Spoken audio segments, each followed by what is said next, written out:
Hi, this is Carol once again with Carol's Crew. I want to give you another segment on whole food plant based lifestyle. And if you remember, CREW stands for Creating Relationships to Empower Wellness. So each of my segments will give you a little tidbit about how to improve, increase, or maintain your health at optimum levels. Each time I do a video, I want to explore a different area of wellness. So today I want to begin at the top and manifest our way down to good health. I've started at the top at least one time before when I explained that your eating has little to do with your being hungry and everything to do with how you think about what you eat, your health, and how others perceive it. Starting at the top means evaluating your thoughts, your beliefs, and behaviors that are magnified by food. Please understand, when I say whole food plant based lifestyle, I'm not just talking about the food you eat, rather, how you perceive health and wellness. My mentor and coach and colleague, Lisa A. Smith, often says the absence of disease is not the evidence of health. Wow, I hope you heard that because I believe she said something. Just because you're not sick doesn't mean you're healthy. Additionally, your level of health is a partnership between you, your fitness coach, your physician, and whoever cooks your food. If it's you, then it's you. But if you do meal preps or if you go out a lot, they also have a partnership with you in how healthy you're going to be. A lifestyle impacts every aspect of your life, even down to leisure type activities you choose. So let's get started today. I will begin with the question, how do you know you're healthy? Some may say that I go to the doctor every year for my annual physical and he or she tells me where I stand. Others may say, I feel good. I think I look good. Interesting. You feel good, but your looks have little to do with your health. They keep telling you that high blood pressure and diabetes are silent killers, so therefore you can't always see them. So if you're going by looks, are you deceiving yourself? I was. I was diagnosed with high blood pressure when I went in for my annual GYN appointment. Note I said GYN, not internist, because up until that point in time, I only saw a GYN doctor.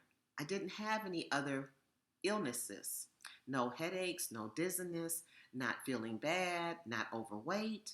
So when I went in for that appointment and they told me that my blood pressure was 200 over 120, I was floored. I didn't know what to do. I didn't know how to respond. I had been working two jobs and going to them every day. And I thought life was good.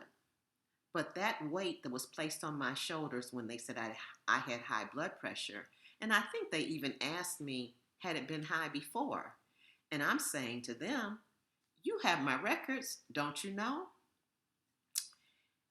More importantly, I thought high blood pressure was related to stress.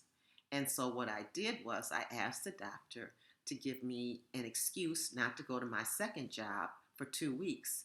And let's see if me just working one job and doing my normal things would allow my blood pressure to go down. In the back of my head, I was accepting the fact that my family history was normal. My grandfather had high blood pressure. I remember everybody saying that's when we started using Mrs. Dash salt substitutes because they said he had to cut back on his salt. And so I figured, okay, I'll cut back on the salt, which I wasn't using anyway, and take my medication, and the blood pressure will drop.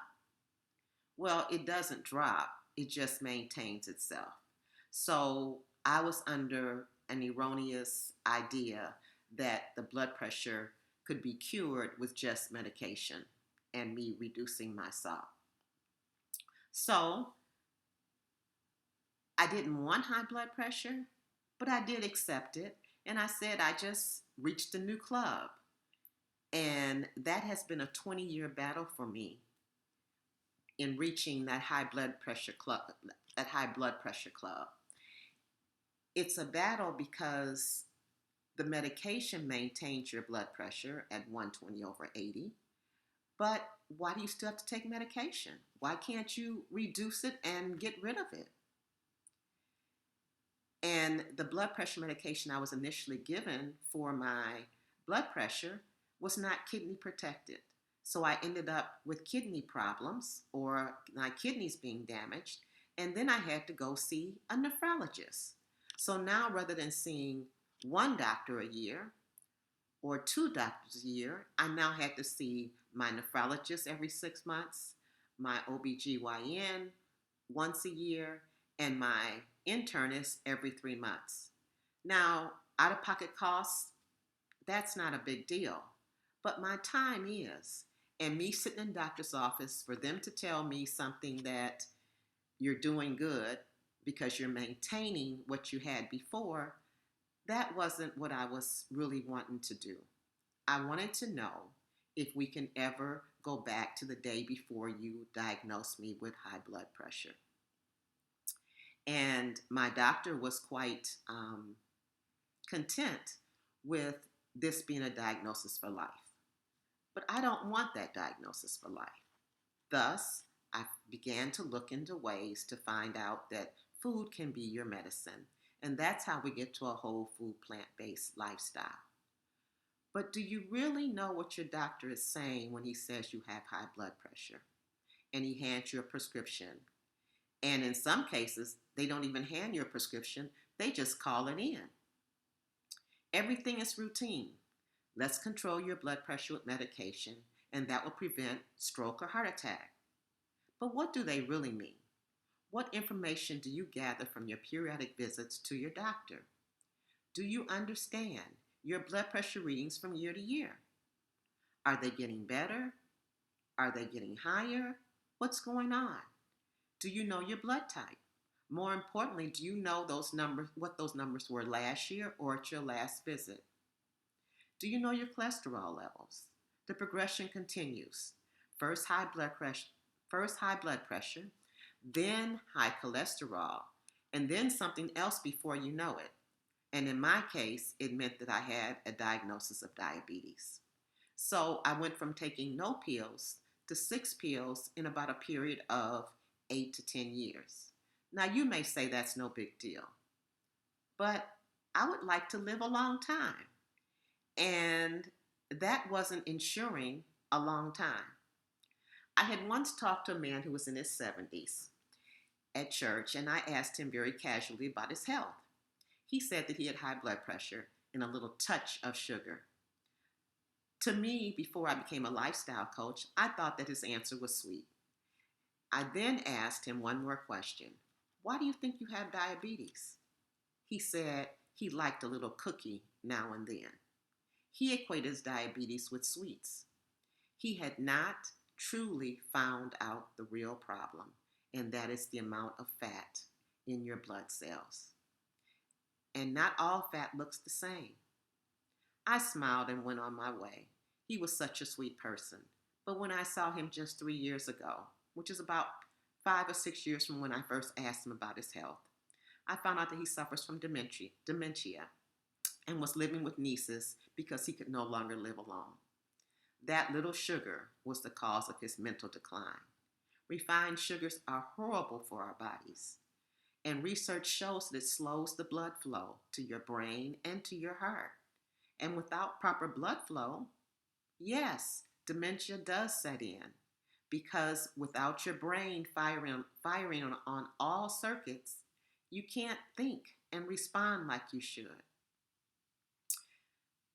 In fact, when I saw him at a church event, I thought to myself, it's so sad, since I know now that this entire scenario could have been prevented.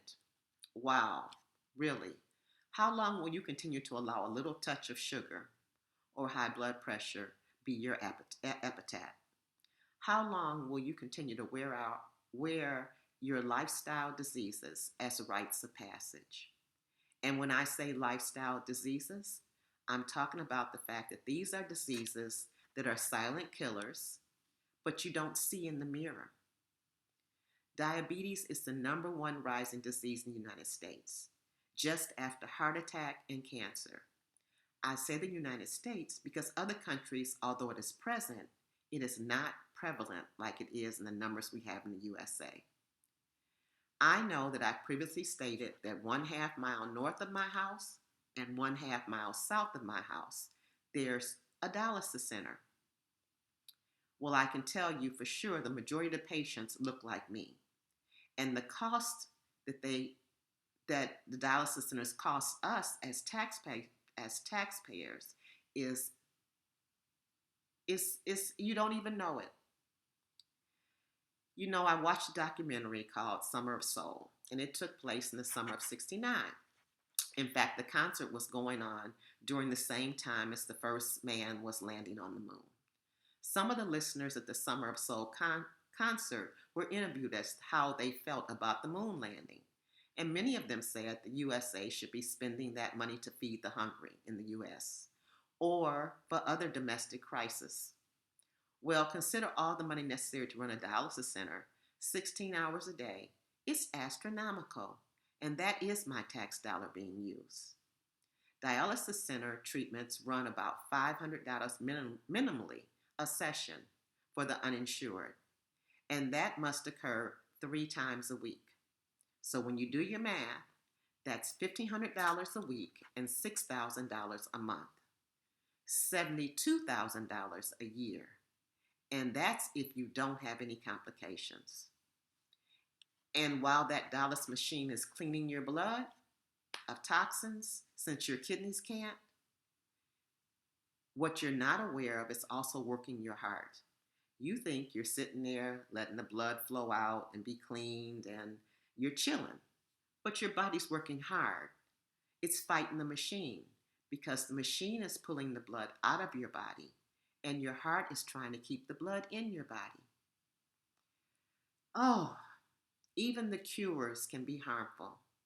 Remember, these are lifestyle diseases that are caused by what you choose to put in your mouth and the sedentary lifestyle or activities you choose to participate in. Americans like their fast food, and I'm not talking about fast food restaurants, although they are big contributors to our poor health. But I'm speaking to the processed foods we consume. By processed, I mean those foods that come in a box, can, or bag. They have so many additives in them, one, to make them taste good, to make it available to prepare quickly, and to keep it fresh. That's a laugh. It's got preservatives in it, and those preservatives you're consuming. So what is it preserving in your body? Or is it mummifying you? Our veins and arteries are becoming hardened and the blood is moving slower along with our activity level. So when your doctor tells you that your blood pressure and or your sugar level is elevated, what's your response? Do you accept the medication prescribed? Do you become depressed and ignore the message? What do? First, I would like to recommend that you ask a question or ask several questions. Show some interest. What is my actual range of numbers and how close to the end, the high end, or the low end am I? Then I ask you to ask him or her to show you the previous data. Perhaps it's been rising for a while, and this is not a sudden onset. But even if it is a sudden onset, your question should be, what alternatives do I have to medication? And can you successfully monitor me from that medication? Please don't do like I did. Ask for 2 weeks off and think that just relaxing or not working as hard will lower the stress. It has to be diet, exercise, and a change of mind. Because once you get the diagnosis, you are then at risk and you need to continue to fight to keep yourself healthy. Use the internet. Ask your physician questions. Ask him for a referral to a colleague. Your doctor knows which of his colleagues is doing what. It's ironic. I go to a gym where several of the clients have been referred by their physicians. This physician knows the level of movement that must take place for an exit strategy for preventing diabetes, for lowering blood pressure, for keeping your cholesterol good. The gym is not just for weight loss, but it's for movement to increase your blood flow, to keep your muscles toned. She is actively telling her clients medications won't do it all. Your lifestyle must change. But the ironic part is, most physicians don't attend most physicians don't attend the gym with their patients, but she does to be a role model. Also, most physicians don't believe you will alter your lifestyle. And if you do, not for long. That's why they prescribe the medication. And they don't believe you'll be compliant with the medication. But popping a pill is much easier than cooking greens. Popping a pill is much easier than walking a mile or two each day, or walking your dog, or going hustle lessons, or whatever. Popping a pill is just the easy thing to do. We have become so into how quick can we get it done. Even Weight Watchers has a frozen food entree in the freezer department because they know that we don't want to cook. We don't want to prepare meals. But this is your life. Don't you think your life is worth a little bit of preparation in the kitchen? Or a little bit of walking outside? Or a little bit of swimming, going to the gym? So you continue to go to the doctor every 3 months and get your prescription and cross your fingers that nothing else will go wrong. Why live like that? You make your doctor's directions the outcome of your fate.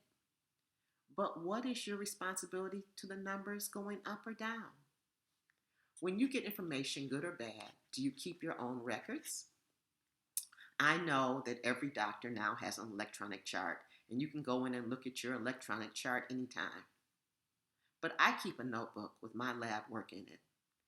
My most recent lab work on top, and the resulting ones from previous visits underneath. Any test results that I've done, any consults with other doctors that were done in their reports, my annual mammograms, my lab work every 3 months. I do that for me, and it's all in my notebook. Because unfortunately, all of my physicians do not belong to the same healthcare system.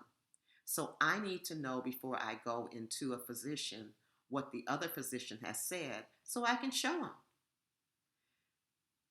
This may be all new to you, but share your concerns with others by talking about it. Talk with your dentist about your health. Talk with your friends about your health and see what they're doing. I only found out about the doctor who's referring patients to the gym by talking to one of my girlfriends. She said, my doctor's prescribing that I go to this gym, and she told me the name of the gym. And I said, well, I go there. You just need to have the information at hand, and you need to talk to people, because in talking to people, not only do you learn, but you teach, and that's very important.